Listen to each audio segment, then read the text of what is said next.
இதை எழுத்தாளர் முத்தம்மாள் பழனிசாமி அவர்களுக்கான அமர்வினை அறிமுகப்படுத்த திரு ஜ. தீபா அவர்களை அழைக்கிறோம்.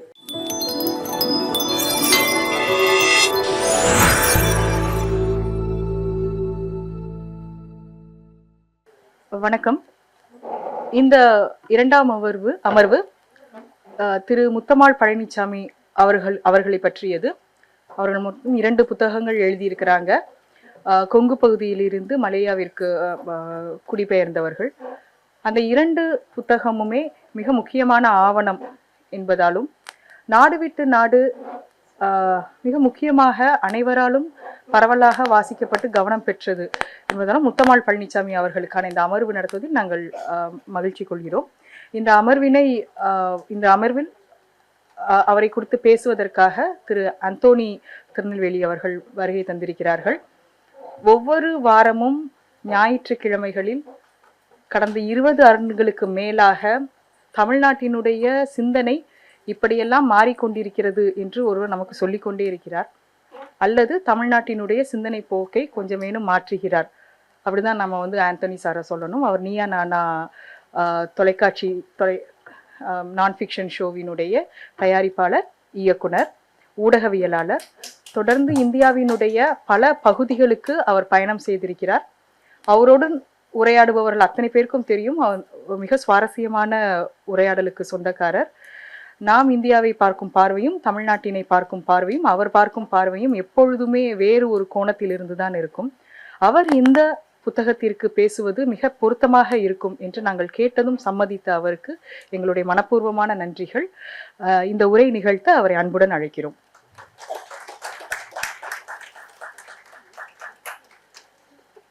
அனைவருக்கும் வணக்கம். தீபா சாதாரணமாக என்ன சொல்லிட்டு போயிட்டாங்க. உங்களுடைய கைத்தட்டலுக்கு நன்றி. முதல்ல it belongs to Neeya Naana, not to me. And அந்த கைத்தட்டு தமிழர்களுக்கு சொந்தம், தமிழ் நிலப்பரப்பில் வாழும் மக்களுக்கு சொந்தம். ஏன் இதை நான் முதல்ல சொல்லிடுறேன்னா, நீயா நானாவை நாங்கள் வேறு லாங்குவேஜில் ஒர்க் பண்ணி பார்த்தோம். எந்த மொழியிலையுமே அவங்களால இப்படி பேச முடியலை. We tried in Kannada, we tried in Marathi, we tried in முதல்ல அவங்களுக்கு கோட்டபிள் கோட் இல்லை, அறத்தினுடைய கோடுகள் இல்லை. இது நம்ம ஒத்துக்க முடியாது அப்படின்னு ஒருத்தர் சண்டைக்கே வர மாட்டாங்க. இது திருவள்ளுவர் என்ன சொல்லிருக்கா தெரியுமா, இதில் கம்பெனி அப்படி ஒரு கோட்டபிள் இருக்கணும் இல்லையா, அவங்களுக்கு ஒரு முன் கோடு ஒன்று இருக்கும்ல, அது இல்லாத மொழியினராக இருக்கிறாங்க. அது எங்களுக்கு ரொம்ப வருத்தமாச்சு. லாங்குவேஜினுடைய ஃப்ளோவில் ரொம்ப சிக்கல் இருக்குது, ஒரு திக்கு இருக்குது. நான் பார்க்கும்போது அவங்க பேசும்போது ஃப்ளோ தமிழ்லையும் மலையாளத்துலேயும் உருதுலையும் ஹிந்திலையும் இருக்கிற அளவுக்கு இல்லை. ஒருவேளை ஹிந்தியில் நான் ட்ரை பண்ணல, ஹிந்தியில் இருக்கலாம், அது பரந்த நிலப்பரப்பு, அதில் இருக்கலாம். லாங்குவேஜ் வேணும் அது பேசுகிறதுக்கு. தமிழில் ரொம்ப மாடர்னான சிந்தனை தமிழர்களுக்கு உண்டு, தமிழ் பெண்களுக்கு உண்டு. குறிப்பாக இந்த show belongs to Tamil women. ஏன்னா அதை நாங்கள் டிசைன் பண்ணும்போதே சொன்னேன், தமிழ் விமன் எப்படி சொல்கிறது, டாக் ஷோனாலே ஏன் ஆண் வைக்கிறீங்க, பெண்கள் பார்ப்பாங்க, பெண்கள் பேசுவாங்க அப்படின்னு நாங்கள் முதல்ல முடிவெடுத்தோம். எனக்கு ஃபஸ்ட் எக்ஸ்பீரியன்ஸ் ரொம்ப இன்ட்ரெஸ்டிங்கானது. என்னுடைய சேனல் சொன்னாங்க எல்லா பட்டிமன்ற பேச்சாளர் கொண்டாங்க. நான் அவங்கள்ட்ட டிஸ்ட்ரிபியூட் பண்ணேன், இல்லை நான் காமன் தமிழ்ஸை உட்கார வைக்க போகிறேன். அவங்க விடவே மறுத்தாங்க. நீங்கள் இப்போ எதாவது நெட்டில் இருந்தால் கூட ஃபஸ்ட்டு செகண்டு ஒரு 2-3 எபிசோடு பட்டிமன்ற பேச்சாளர் தான் இருப்பாங்க. 4வது இது எடுக்கும்போது I took a risk beyond my channel. காமனரை உட்கார வச்சோம், அவங்க பேசினாங்க.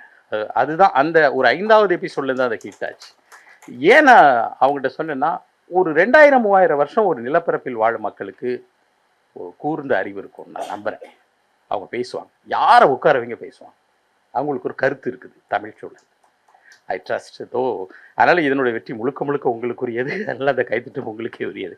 அதில் சொல்ல வந்தது என்னென்னா, தீபாவும் நானும் சமகாலத்தில் மீடியாவில் ஒர்க் பண்ணோம். சமகாலத்தில் நானும் அவரும் சேர்ந்து நிறைய ப்ராஜெக்டில் ஒர்க் பண்ணியிருக்கோம். ஷிவாஸ் அவங்க மனோன்மணியம் சுந்தரனார் யூனிவர்சிட்டியிலேருந்து வேலைக்கு மின்னபலம் டீம், அந்த மின்பிமகள் டீமோட ஒர்க் பண்ணும்போது நானும் அவங்களோட சேர்ந்த ஒரு ரிப்போர்ட்டர், நாங்கள் 2 பேர் ரிப்போர்ட்டர் ஒர்க் பண்ணியிருக்கோம். தென் தொடர்ந்து இருந்துகிட்டே இருப்போம். ஏதாவது ஒரு ப்ராஜெக்ட் திடீர்னு கூப்பிட்டு தீபா இதை கொஞ்சம் பண்ணி கொடு. கடந்த 2 வாரத்துக்கு முன்னால் பண்ணோம். 2 பேர் உள்ளே போய் இன்னும் தீபா நிற்கிறாங்க. So okay, these are the things will happen. நாங்கள் 2 பேரும் தொடர்ந்து ட்ராவல் பண்ணிகிட்டே இருக்கிறோம். அது ஒரு என்ன சொல்கிறது, அப்படி ஃபோனை போட்டு இதை பண்ணி கொடுங்க அப்படின்னு சொல்லிடுவேன். தீபா அவ்வளோதான், வேற எதுவும் சொல்லவே மாட்டேன். அதுவும் ராம் தான் ஃபோன் அடிப்பாங்க, உங்களுக்கு பண்ணி கொடுங்க சார் சொன்னார் அப்படிப்பாங்க. அந்த மாதிரி we are very cordial my sisters is okay fine. இதுக்கு இந்த நிகழ்ச்சிக்கு வரும்போது ஒவ்வொரு தடவை அழைக்கும் போது நான் எங்கேயோ ஒரு சிக்கல், இது நான் வரேன்னு சொன்னேன். இந்த புக்கு நான் ஏற்கனவே படிச்சுட்டேன். இது வந்து முதல்ல வெளியிடும் போதே தமிழினி வெளியிடும் போது அதில் அவருடைய இந்த எழுத்தாளருடைய பேட்டி இல்லை, இதில் அந்த பேட்டி இருக்கு. எனக்கு இந்த புக்கு வச்சுருந்தேன். அப்புறம் யாரோ ஒரு கொங்கு மண்டலக்காரருக்கு நான் கொடுத்துட்டேன். 2 நாளைக்கு முன்னால் உங்களுக்கு ஃபோன் அடித்து எனக்கு இந்த புக்கு வேணும், திரும்ப நான் படிக்கணும். ஆனால் எனக்கு மைண்டில் ஓடிக்கிட்டே இருந்துச்சு, இந்த புக்கு படித்து முடிச்சோன்னே என் நினைவில் என்ன தங்கினதோ அதை பேசிட முடியும் என்னால். அந்த பேட்டியில் திரும்ப அதே தான் அவங்க சொல்லியிருக்காங்க. திரும்ப இந்த இணைப்பில், இந்த புத்தகத்தினுடைய இணைப்பில் அவங்களுடைய ஒரு நேர்காணல் இருக்குது. நேர்காணல் என்னன்னா, கப்பல் பிடித்து நாகப்பட்டினம் ஊருக்கு போகும்போது, நாகப்பட்டினத்துக்கு போகும்போது ஒரு வாரமாக கப்பல் வருகைக்கும், கப்பல் நாளை வந்துடும் நாளை மறுநாள் வந்துடும் வெயிட் பண்ணி போகிறாங்க. அப்போ அந்த தெரிந்தவர்கள் வீட்டில் தங்கியிருப்பது, அந்த தெரிந்தவர்கள் மிக ஏழைகள், அக்கம் பக்கத்தினர் ஏழைகள். அந்த நைந்து போன வாழ்க்கையை வந்து இவங்க நினச்சிக்கிட்டே இருப்பாங்க. இவங்க மூட்டை முடிச்சுடன் அந்த கப்பலை நோக்கி நடக்கும்போது இவங்களுக்கு அந்த ஏழைகள்லாம் ஞாபகம். பின்னால் அதை கை காட்டிட்டு எங்கள் கண்ணீர் வழியாக வந்து அவங்க மறைஞ்சு போனாங்க. ஏன்னா அப்போல்லாம் போட்டு பிடிச்சதான் ஷிப்புக்கிட்ட போகணும். போட்லேருந்து பார்த்துக்கிட்டே இருக்காங்க எவ்வளோ தூரம் வரைக்கும். ஏன்னா அந்த ஏழை நண்பர்கள் ஒரு வாரம் பழகிய நண்பர்கள் எல்லாருக்கும் ஒரே தான், நீங்கள் போன பிறகு எங்களையும் அழைச்சிக்கங்களேன், நாங்களும் மலேசியா வந்துடுறோமே. அந்த வறுமை, இவங்க ஒரு வார்த்தை முதல்ல எழுதியிருக்காங்க, வறுமையும் துன்பமும் சாதி அடையாளத்தை அழித்து வருகிறது. வறுமையும் துன்பமும், அதில் கிடைக்கிற அந்த ஒரு சமூக நல்லிணக்கம், இவங்க லைஃப் முழுக்க விதவிதமான கேரக்டர். இந்த புக்கு வந்து மலேசியாவுக்கு குடிபெயர்ந்த ஒரு கொங்கு கவுண்டர் குடும்பத்தை சார்ந்த ஒரு கதை. இவங்க வந்து ஒரு தன்னுடைய சமூக வாழ்க்கை மட்டும் எழுதிட்டாங்க. அவங்க பார்வையிலிருந்து ஒரு வாழ்க்கை சூழலை எழுதிட்டாங்க. இது மாதிரி தமிழில் கவலை எழுதப்பட்டிருக்குது, அழகிய நாயகி அம்மாளுடைய கவலை. அமெரிக்காவில் நிறைய புத்தகங்கள் இருக்குது, படங்கள் கூட இருக்குது. கான் வித் விண்ட் மாதிரி ஒரு வார் சூழல், ஒரு போர் சூழல், ஒரு பஞ்சகாலம், இதையெல்லாம் அந்த பெண்கள் எப்படி கடந்தாங்க அப்படின்னு ஒரு தங்களுடைய லைஃப் வாழ்க்கை சூழலை எழுதுறாங்க. அதில் ரொம்ப உண்மை இருக்குது. பெண் எழுதும்போது ஒரு தடை இருக்குது. ஒரு கட்டத்துக்கு மேல் அவங்களால எழுத முடியாது. குடும்பத்தில் வாழும் ஒரு டீச்சராக வாழும் ஒரு பெண்ணுக்கே உரிய கட்டுப்பாடுகள். அதனால ஒரு கட்டத்துக்கு மேல அவங்களால எழுத முடியாது. காதல்லாம் இவ்வளவுதான் எழுத முடியும். இது கற்பனைக்கான சுதந்திர வெளி அங்க இல்லை உங்களுக்கு. ஸோ இவ்வளவுதான் எழுத முடியும் அப்படின்னு சொல்லி இதை இவங்க இந்த நூல் முழுக்க பரவி இருக்குது. ஆனா இந்த அம்மாவோட கதை வந்து கொங்கு மண்டலத்தில் இருந்து அவங்க முதல்ல மலேசியாவில் வாழ்ந்துட்டு இருக்காங்க அவங்க அப்பாவுடன். தமிழர் வாழ்க்கை எப்படி இருக்குது, மலேசியன் வாழ்க்கை எப்படி இருக்குது, சீனர்கள் வாழ்க்கை எப்படி இருக்குது, ரொம்ப கூர்ந்து கவனிக்கிறாங்க. இவங்க இதை எழுதும்போது வயது வந்து ஒரு 70க்கு மேலே இருக்குது. ஆனால் நினைவுடன் எழுதுறாங்க. அழகிய நாயகமாலும் அப்படிதான் எழுதிப்பாங்க. இந்த வயதான காலத்தில் நினைச்சு நுணுக்கி எழுதுற மாதிரி இருக்குது. இவங்க எழுதியிருப்பாங்க அவங்க வீடுகளில் வந்து மலையாக்காரர்கள் வீடில் என்ன வளர்ப்பாங்க, தமிழர்கள் வீடுகளில் ஆடு மாடு கோழி வளர்ப்பாங்க. சீனர்கள் ஆடு மாடு வளர்க்க மாட்டாங்க, அவங்க பன்றி வளர்ப்பாங்க. ஒரு வீடுகளில் என்ன வளர்ப்பாங்க, அவங்க வீடுகளுடைய மாடல் எப்படி இருக்கும். ஆனால் அந்த வீடை பார்க்க எனக்கு ரொம்ப எளிமையாக இருக்கும், நல்லா இருக்கும் சீனர்கள் வீடு. மலாயர்கள் சண்டை போட மாட்டார்கள். எனக்கு இதை படிக்கும்போது நிறைய தகவல் கிடைச்சிது. மலாயக்காரர்கள் சண்டை போட மாட்டார்கள். தமிழர்கள் நிறைய குடியிருப்பில் போய் தங்குறாங்க வேலைக்கு. போருக்கு முந்தைய சூழல், நல்ல சுதந்திர வெளி, ஒரு வளர்ச்சியான காலகட்டம் தமிழர்களுக்கு. இங்கேருந்து போயிருக்கிறாங்க, கங்காணிகளாக கூட்டு போகிறாங்க. இவங்க தந்தை போகிறாரு. இவங்க தந்தை மலேசியாவில் வந்து கடும் உழைப்பு உழைக்கிறாரு. தண்டல்காரர்னு சொல்கிறாங்க. அதாவது ஆட்களை கூட்டி கொண்டு விடும் ஒரு கண்காணி மெத்தடு. கண்காணி அதுக்கடுத்து தண்டல் நினைக்கிறேன். இங்கேருந்து கூட்டி கொண்டு அவங்கள கிட்டத்தட்ட ஏஜென்ட். அவங்களெல்லாம் வந்து அந்த ரப்பர் தோட்டங்களில் பால் எடுப்பதற்காக வேலைக்கு அனுப்புகிறாங்க. இவங்க தந்தையார் பணம் சம்பாதிக்கிறாங்க. எல்லா தமிழர்கள்ட்டையும் ஒன்றே ஒன்று தான் இருக்குது, பணம் சம்பாதிக்கணும், எப்படியாவது பணம் சம்பாதிக்கணும் அப்படிங்கிற ஒரு வெறியுடன் சம்பாதிக்கிறாங்க. அந்த பால் வெட்டுற வேலை வந்து ரொம்ப கடினமான வேலை. காடுகளில் காடு வெட்டி களனி திருத்துகிறார்கள். மலையாவில் எல்லாரும் ஒவ்வொரு லைனில் தங்குறாங்க. சாதிய வாரியாக பிரிவுடன் அந்த லைன்கள் அமைக்கப்பட்டிருக்குது. இந்த மாதிரி அதை கவனிக்கிறாங்க, எழுதுகிறாங்க. ஆனால் பழக்க வழக்கத்தில் அது இல்லை. ஆனால் லைன் வந்து சாதி வாரியாக தான் இருக்குது. சாதி ரீதியான பெயர்களோடு தான் அழைக்கப்படுகிறார். இவர் கவுண்டர், இவர் அந்தந்த வகுப்பின் பேரில் தான் அழைக்கிறாங்க. இவங்க தந்தையார் இவங்க தாயார் வந்து இவர் தந்தை ஊருக்கு வந்திருக்கும் போது கல்யாணம் கட்டிட்டு போகிறாங்க இவங்க அம்மாவை. இவங்க அம்மா ஒரு 2ஆம் தாரம், தாலி கட்டாத பெண்மணி. வேற ஒருவருக்கு இவங்க அம்மா வேற ஒருவருக்கு கல்யாணம் பண்ணிட்டு திரும்ப இவரை கல்யாணம் பண்ணியிருக்கிறாங்க. குடும்ப சூழல் அப்படிலாம் ஈஸியாக இருக்குது. அவங்களுக்கு ஏற்கனவே ஒரு கல்யாணம் இருக்குது, அவங்களுக்கும் குழந்தை இருக்குது மலேசியாவில். அது நிறைய தமிழ் குடும்பங்கள் எப்படி தான் நான் பார்த்துருக்கேன். என்னுடைய அக்கம் பக்கத்து வீடுகளில் எப்படி தான் இருக்கும். இந்த அவங்க முதல் மனைவி பேர் வள்ளியம்மாள், இவங்க மனைவியோட சேர்ந்து வாழ்கிறாங்க. 2 பேரும் ஃப்ரெண்ட்லியாக தான் இருக்கிறாங்க. அதிகமாக பெரிய அளவுக்கு பிரச்சனை இல்லை. இதை அவங்க பதிவு பண்ணுறாங்க. எங்கள் பெரியம்மாவும் எங்கள் அம்மாவும் சாதாரணமாக பேசிக்குவாங்க, ஒன்றும் பிரச்சனையே இல்லாமல் தான் இருந்தோம். அவங்களுக்கும் குழந்தை உண்டு, இவங்களுக்கும் குழந்தைகள் உண்டு. இவங்க தந்தையார் ஒரு கடும் உழைப்பின் வழியாக ஒரு 150 ஏக்கர் நிலம் சேகரித்து விடுகிறார். நல்ல வளர்ச்சியுடன் இருக்கிறாங்க, சந்தோஷமாக இருக்கிறாங்க. குளத்துக்கு போகிறது, மீன் பிடித்தல், இந்த மாதிரி வாழ்க்கை, இள வயதினுடைய எல்லா இதுவும் இருக்குது. தென் அவங்க அப்பா ஒரு முடிவு எடுக்கிறாரு, வில் கோ டு திரும்ப கொங்கு மண்டலத்துக்கு வந்துடலாம். ஏன்னா போர் சூழல் நெருங்குது. போர் சூழல் நெருங்கும்போது நிறைய தமிழர்கள் கிராமத்துக்கு வந்துட்டாங்க. எங்கள் ஊர்லேயே நிறைய பேர் வந்துட்டாங்க. எனக்கு அப்போல்லாம் அவங்கள பார்க்கும்போது ஒரு வார்த்தை கேட்பேன், ஏன் அவங்க ஃபோட்டோ காட்டுவாங்க, அவங்க வீட்டில் பீங்கான் தட்டு இருக்கும். அந்த சைனாக்குள்ளே திரும்ப குளோபலைசேஷன் வந்தோன்னா இப்போ தமிழர் வீடெல்லாம் பீங்கான் தட்டு வந்துருக்குது. பீங்கான் தட்டு ஒரு உயர்வின் அடையாளம்.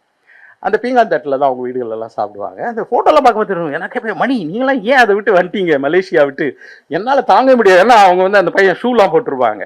அப்புறம் அதில் எனக்கு ஒரு அக்கா உண்டு, லில்லி அக்கான்னு. அவங்க வந்து மிட்டாய் கீழே விழுந்துச்சுன்னா, ஆரஞ்சு மிட்டாய் கீழே விழுந்தா எடுக்க மாட்டாங்க. என்னால் தாங்க முடியாது. நாங்கெல்லாம் மண்ணெல்லாம் தொடச்சி ஊதி சாப்பிட்றாள், அவங்க வந்து மலேசியாவிலேருந்து வந்தவங்க மண்ணில் விழுந்தா எடுக்கவே மாட்டாங்க. அப்படி இருக்கும் அவங்க உடைகள் எல்லாமே, பெயர்கள் ரொம்ப அழகுற இருப்பார்கள். அது அழகு வந்து ஒரு செல்வம் சார்ந்த ஒரு விஷயம். அழகு, சுத்தம், இந்த 2மே வந்து செல்வம் சார்ந்தது. ஏழ்மையான வீடுகளும் ஏழ்மையானவர்களும் அழுக்கூட இருக்க முடியும், அவ்வளோதான். ஸோ இப்போ அவங்க பிள்ளைகளும் எங்களுமே தான் இருக்கிறாங்க இங்கே வந்து. ஆனால் எங்களுக்கு ஆற்றாமை, நீங்கள் ஏன் அந்த ஊரை விட்டுட்டீங்க? அவங்களுக்கு தெரியும், எங்கள் அப்பா கூப்பிட்டு வந்துட்டாரு. அவங்க அப்பாவுக்கு மட்டும்தான் தெரியும் உலகப்போர் வரப்போகுது. உலகப்போர் வர்றதை உணர்ந்து வெளியே வந்தவங்களில் தமிழில் நான் பார்த்தது நாட்டுக்கோட்டை செட்டியார். வணிக வகுப்புகள்லாம் ரொம்ப சென்ஸ் ஆகி வந்துட்டாங்க, உடனே வந்துட்டாங்க. மற்ற வகுப்புகள் உள்ளே மாட்டிக்கிட்டு. ஸோ இவங்க இங்கே வந்த பிறகு அங்கே நிலத்தெல்லாம் ஒப்படைச்சிட்டு வந்துடுறாங்க. இங்கே வந்த பிறகு இவங்க வாழ்க்கை செல்வத்திலேருந்து மிக மிக மெதுவாக சரிகிறது. சரிந்த பிறகு இவங்க சொல்கிற ஒரு வார்த்தை தொடர்ந்து சொல்கிறாங்க, கொங்கு மண்டலத்தினுடைய பங்காளி சண்டை வந்து நிலம் சார்ந்த பங்காளி சண்டை மிக அதிகமானது. மற்ற எல்லா வகுப்பையோட பங்காளி சண்டை, நிலம் சார்ந்த சண்டைகள், வழக்குகள், கொலை, இது வந்து நடந்துக்கிட்டே இருக்கும். இவங்க வீடுகளில் வந்து பணம் குறைய குறைய பங்காளி சண்டைகள் வந்துடுது, நிலம் சார்ந்த சண்டைகள். அதுக்கப்புறம் ஊர் விட்டு ஊர் போய் பிழைக்க வேண்டிய சூழல் வருது. எல்லா தமிழர் போலையும் வேறு ஊருக்கு போகிறாங்க, வேலை தேடி போகிறாங்க. நண்பர்கள், உதவுபவர்கள், அப்பாவுக்கு தெரிந்தவர்கள், சொந்தக்காரர்கள். அடுத்து நீலகிரியில் போய் ஒர்க் பண்ணுறாங்க, தோட்ட தொழில் பண்ணி பார்க்குறாங்க. கடும் கஷ்டம் வருது, இட்லி கடை வச்சு பார்க்குறாங்க. எனக்கு திரும்ப திரும்ப தமிழ் இப்பவும் தோணும், ஒரு பொருளை வாங்கி விற்கும் ஒரு இங்கிலீஷ் மேலே அது வந்து டாங்கி பிஸ்னஸ் அப்படிமா. இங்கேருந்து செங்கலை தூக்கி வைத்தால் அதை நான் காஷிலாம் பார்த்துருக்கேன். செங்கலை வந்து கழுத மேலே தூக்கி வச்சு அதை அங்கே கொண்டு போட்டுரும். அவன் சொல்லுவான், இந்த தொழில் வந்து டாங்கி பிஸ்னஸ், மளிகை கடை வைத்தல், வாங்கி விற்றல். அதுக்கு ஒன்றும் பெரிய திறன் தேவையில்லை. மெஜாரிட்டி ஆஃப் த தமிழ்ஸ் இன்னைக்கு ரோடில் பார்க்குற வாங்கி விற்கிறாங்க. எனக்கு அது வருத்தமாக இருக்கும். உலகத்தில் பல வருத்தங்கள். ஒன்று, மழை பெய்யும் போது சிறு வணிக கடை வைத்திருப்பவர்களுடைய முகங்கள். இன்னைக்கு வியாபாரத்தில் வித்துடலாம் இந்த இட்லியை, இந்த பஜ்ஜியை, அந்த முகம் இன்னைக்கு வித்துடலாம். இன்னைக்கு எனக்கு ஒரு 500 ரூபா கிடைக்கும், ஒரு 15 நாள் மழை பெஞ்சது நான் வாழ்க்கையை பார்க்கணும். ஸோ இப்படி ஒரு இதெல்லாம் வந்து இட்ஸ் அ பிரிமிட்டிவ் பிஸ்னஸ். இந்த பிரிமிட்டிவ் பிஸ்னஸ் தான் இவங்களும் பண்ணுறாங்க. எவ்வளவு நிலம் சேர்த்திருந்தாலும் நிலத்துக்கு அடுத்து வணிகம் வரும்போது இதுக்குள்ளே தான் மாட்டுறாங்க. அதுக்கப்புறம் இது ரொம்ப ஒரு வார் முடிஞ்சிருது, திரும்பியும் கடன் வாங்குறாங்க. திரும்ப கடன் வாங்கி போகும்போது தான் அந்த நாகப்பட்டினம் சம்பவம். தமிழ்நாடே ஏழ்மையில் இருக்கிறது. இவங்க அந்த அந்த அந்த சூழலில் இவங்க விவரிக்கிற இது ரொம்ப நல்லாயிருக்கும் சில இடத்துல.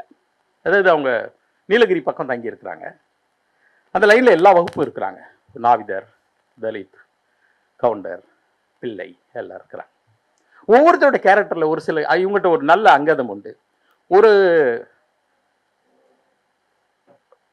அப்போ வந்து எல்லார் வாழ்க்கையிலுமே சினிமா தான் பெரிய பிளே பண்ணிட்டு, சினிமா பற்றி தான். அப்போ வந்து தியாகராஜ பாகவதரை பற்றி ரெண்டு அண்ணன்ங்க ஒரு சலூன் வைத்திருக்கோம். இன்னொருத்தர் எப்போ பார்த்தாலும் அவங்க வந்து தியாகராஜ பாகவதரை பற்றியே பேசிட்டு இருப்பாங்க.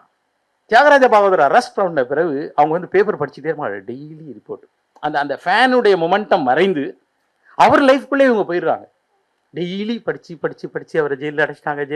இது மட்டுமே படிச்சுட்டு இருப்பாங்களா? அதை பற்றி மட்டுமே விவாதம் பண்ண. சினிமா வந்து ஒரு சினிமா அப்பத்துலேருந்தே இருந்தாலுமே இது வந்து ஒரு பெரிய ப்ளே பண்ணியிருக்குது. இவங்க கூட அடிக்கடி ஒரு இடம் சொல்லுவாங்க. எப்பெல்லாம் சினிமாவுக்கு போன சம்பவத்தை குறிப்பிடுவாங்க. எங்கள் ஐயா கூட சேர்ந்து போனோம், ஐயா சினிமாவுக்குள்ளே வர மாட்டாங்க, ஐயா வெளியே நிற்குவாங்க, நாங்கள் சினிமா பார்த்துட்டு வருவோம் அப்படிங்கிறது. ஆனால் எனக்கு இது ரொம்ப வித்தியாசமாக இருந்துச்சு. ஃபேன்ஸாக உட்காந்து பேசி அவர் ஜெயிலுக்கு போனதை நினச்சி மட்டுமே அவங்க அப்படியே இவங்க இந்த 2 பேரும் நினச்சிருந்தாங்களா, நாம் கோடம்பாக்கம் போகணும், நாம் ஒரு ஸ்டார் ஆகணும்னு, நாம ஒரு பாடகர் ஆகணும்னு பாட்டெலாம் பாடுவாங்களாம். ஆனா அவர் கைது பண்ண பிறகு இவங்க வாழ்க்கையை முடிஞ்சு போயிடுச்சான். ஓகே, என்னுடைய சினிமா வாழ்க்கை இனிமே முடிஞ்சிடுச்சு சொல்லி. அதுல வந்து மலேசியால இதுக்கு நேர் எதிராக இருக்கும். அவங்க சொல்லுவாங்க எல்லாருமே SSR ஃபேனா இருப்பாங்களாம். ஆமா, எனக்கு புதுசா இருந்துச்சு. எங்க ஊர்ல எல்லாம் சிவாஜி ஃபேன், எம்ஜிஆர் ஃபேன் தானப்பா, SSR ஃபேனா இருப்பாங்களாம். அப்போ SSR ஒரு அண்ணன் வந்து ஆண் குழந்தை பேர் தான், நான் ராஜேந்திரன் பேர் தான் இருப்பேன், அவங்களுக்கு ஆண் குழந்தை பேர் தான். இந்த அம்மா வந்து கேட்டிருக்காங்க, அண்ணா என்னண்ணே ஆம்பளை பையன் என்ன ராஜேந்திரன் பேர் வச்சிட்டீங்களா? இல்லம்மா SS ராஜேந்திரன் பேர் வச்சிருக்கேன். அவர் வந்து SS ராஜேந்திரன் அவர் பேர் வச்சு இந்த மாதிரி ஒரு அங்கதம் வந்து பிரமாதமான அங்கதம். ஸோ இந்த மக்களுக்கு வந்து அவங்க சொல்றாங்க எல்லா கம்பெனி, அதாவது எல்லா லைன் வீடுகளிலும், எல்லா அந்த ரப்பர் தோட்ட வீடுகளிலும் வெள்ளைக்காரர்கள் திட்டமிட்டு ஒன்று வைப்பாங்க ஒரு சிறு இந்து கோயில்.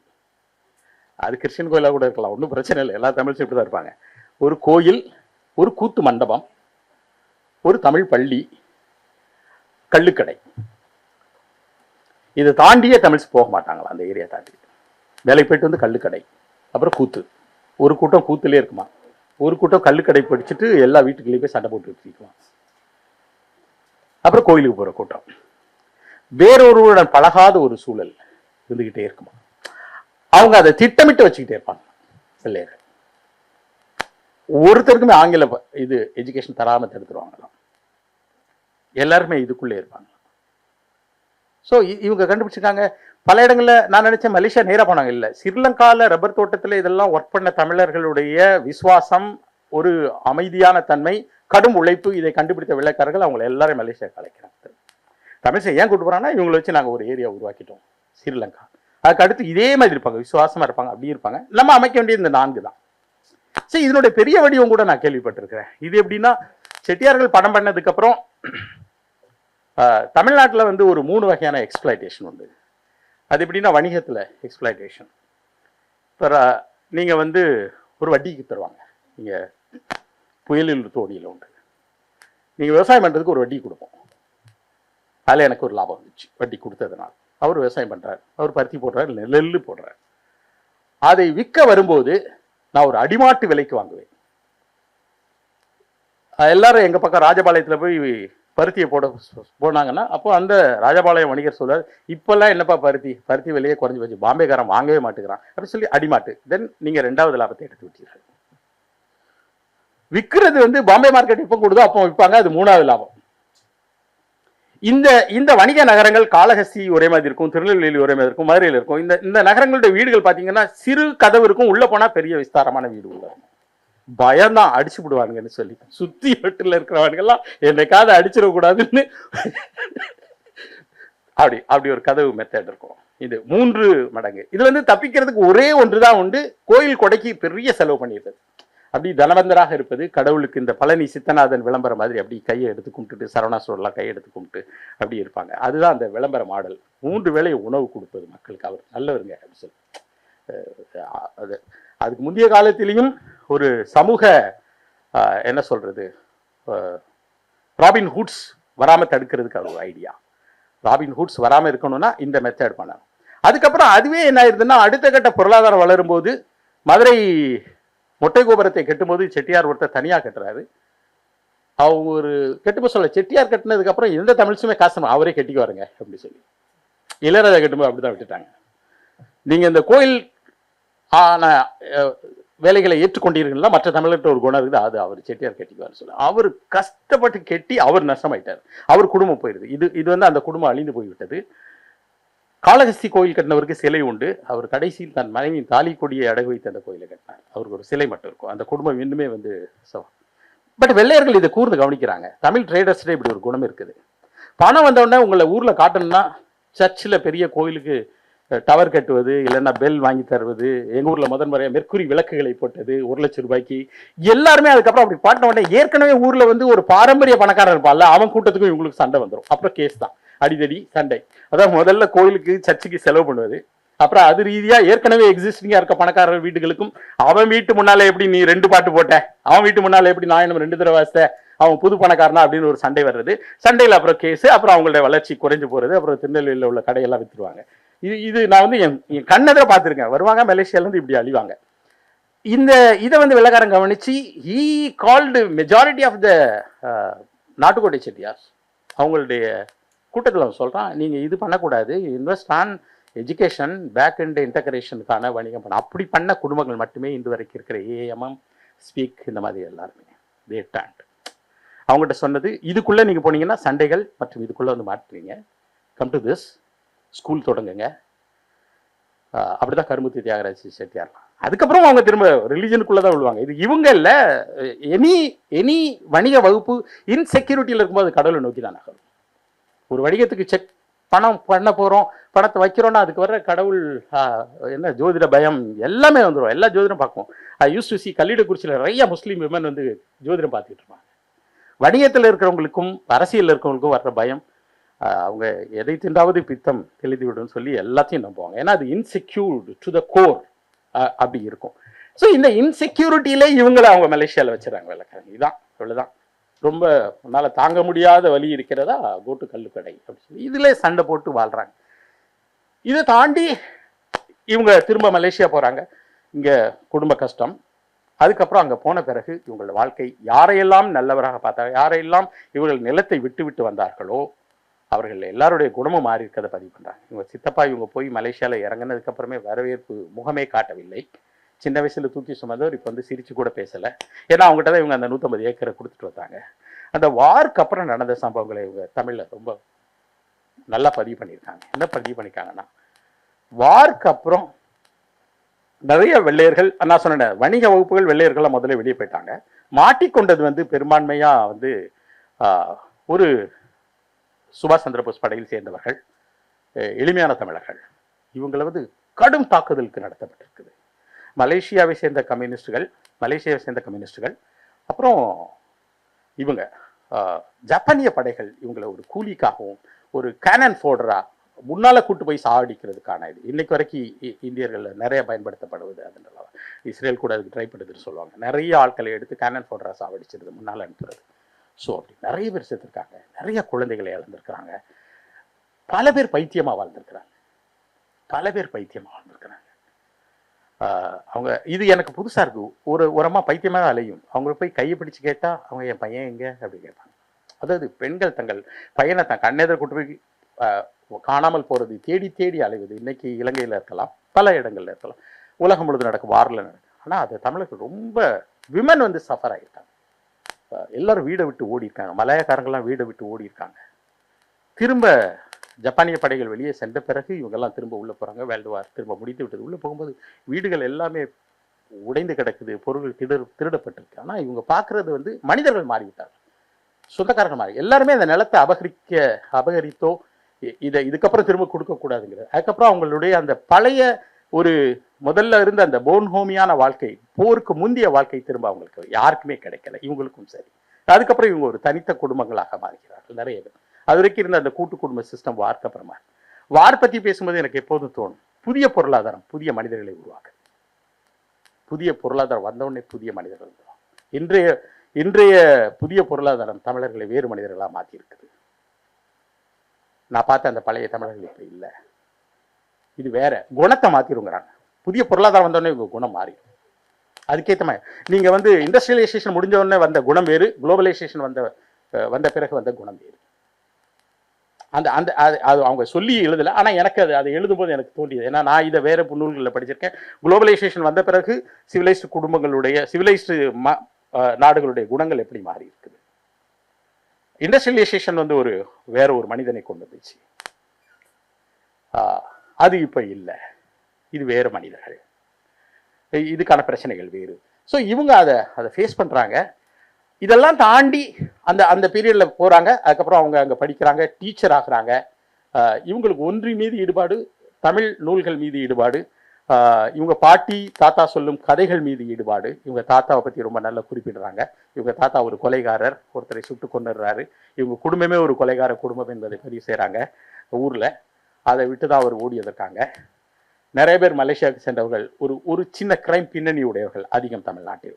நாடு கடத்துதல்னு ஒன்று உண்டு தமிழ்நாட்டில். நிறையா ஸ்ரீலங்காவுக்கு கடத்துவாங்க, இல்லை மலேசியாவுக்கு வெள்ளக்காரங்க கடத்துவாங்க, இல்லை ஓடிடுவாங்க ஷிப்பு பிடிச்சி, இல்லை இராணுவத்தில் போய் சேர்ந்துருவாங்க.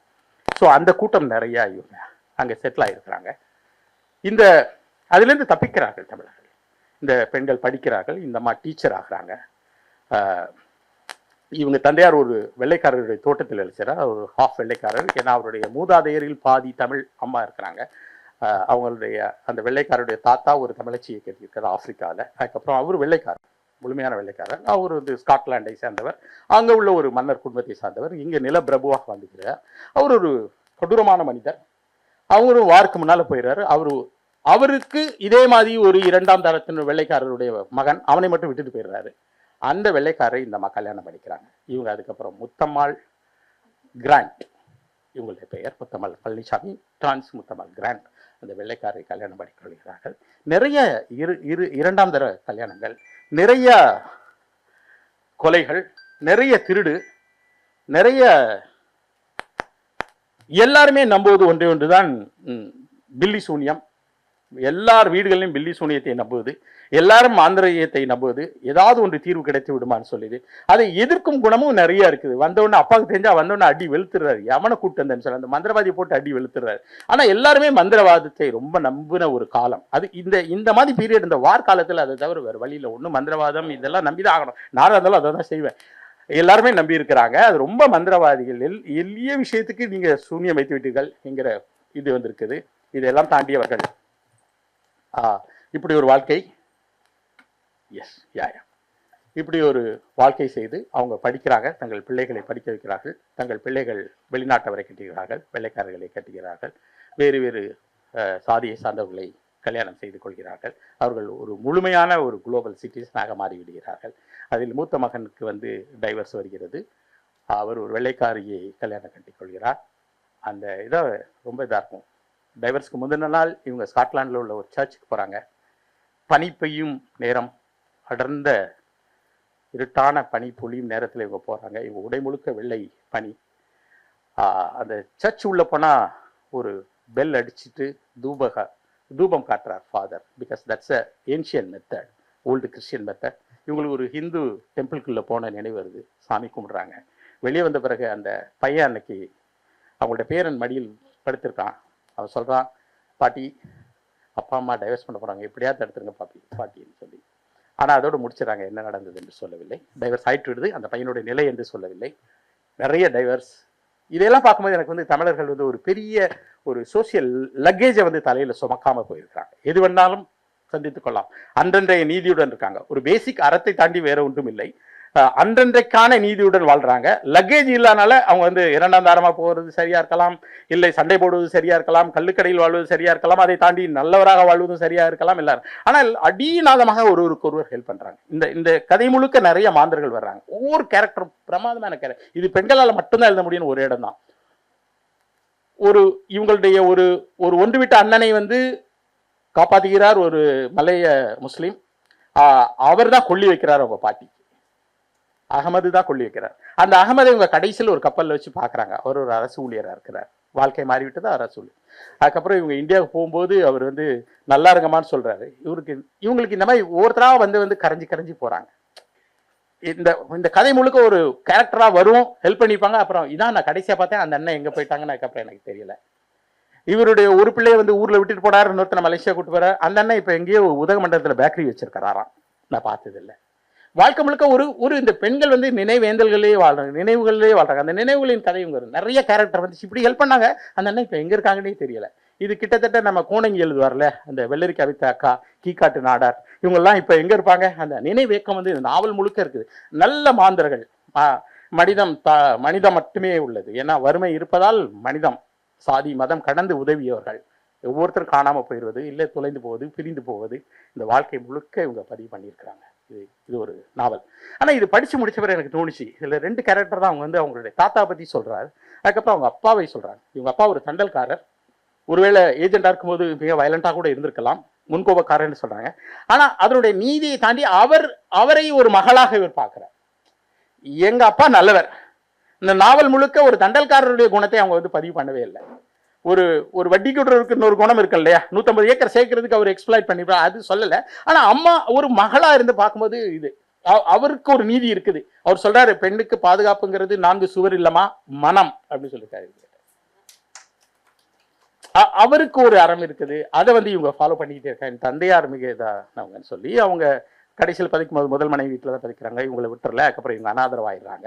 இதில் எனக்கு ரொம்ப பிடிச்சது, இந்த கதை முடித்த பிறகு அந்த 2 ஆண் கேரக்டர் தாண்டி அவங்க நிறைய கேரக்டர் சொன்னாலும் இந்த கதையை படித்தா உங்களுக்கு ஞாபகம் இருக்கும். இந்த கதையை நேற்று இரவு நான் சும்மா ஒரு கிளான்ஸ் பண்ணேன், எனக்கு மிக தெளிவாக ஞாபகம் வந்தது. என்னுடைய பாட்டி, என்னுடைய அம்மா, என்னுடைய மனைவி. ஒரு பெண் எழுத்தாளர் என்ன செய்ய முடியும்னா, என் மனதில் இவங்களை பற்றிய ஒரு ஒப்பீனியனை எனக்கு நினைவாகவும், நான் இவர்களை காப்பாற்ற வேண்டும், இல்லை வைத்துக் கொள்ள வேண்டும், இவர்களை பொத்தி வைக்க வேண்டும், இவர்களுடைய நிலையை நான் புரிந்து கொள்ள வேண்டும்ங்கிற ஒரு உணர்வை ஒரு பெண்ணாக முழுமையாக கடத்தியிருக்கிறார். That's great for this now. Happy to talk to you all. Thank you very much. நினைவு பரிசை வழங்கிட ரேவதி அவர்களை அழைக்கிறேன்.